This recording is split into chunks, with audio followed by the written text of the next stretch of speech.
আপনার বয়স 30 মানেই আপনার অন্তত একটা মন ভাঙার গল্প আছে।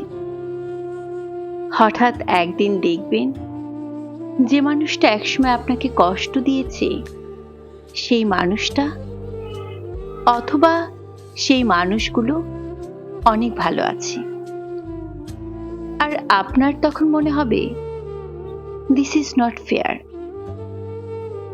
কিন্তু আপনাকে সেটাও মেনে নিতে হবে, কারণ আপনি ম্যাচিওরড। কিন্তু তারপরেও তো কথা থেকে যায়। মাঝরাতে ঘুম ভাঙলে কাউকে প্রশ্ন করতে ইচ্ছে হয়,